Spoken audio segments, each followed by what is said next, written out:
చుట్టూ చూశాను. కొంచెం దూరంలో ఒక పాత బంగ్లా కనపడింది. అక్కడికి వెళ్ళటానికి భయం వేసి నేను నిలబడ్డ చోటే ఉన్నాను. ఏ ఆటో కానీ కార్ కానీ బుక్ అయితే బాగుండు. మెల్లిగా గాలి ఉరుములు స్టార్ట్ అయ్యాయి. ఇంకా ఇక్కడ ఉంటే మొత్తం తడిసిపోతాను.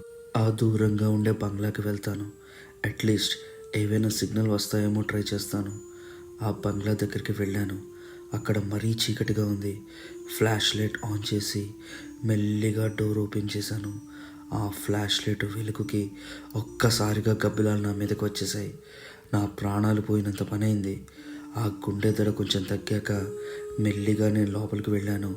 ఆ బంగ్లా పెద్ద పెద్ద తూలాలతో, చాలా దుమ్ము ధూళి బూజులతో ఘోరంగా ఉంది. ఆ చోట్లో అసలు ఉండాలని అనిపించలేదు. ఒక రకమైన బ్యాడ్ స్మెల్ వస్తుంది. పాత బంగ్లా కదా, అలానే ఉంటుందేమో అని అనుకున్నాను. లోపల అంతా ఎలా ఉందో ఈ బంగ్లా. లోపలికి వెళ్ళాను. Next part coming tomorrow.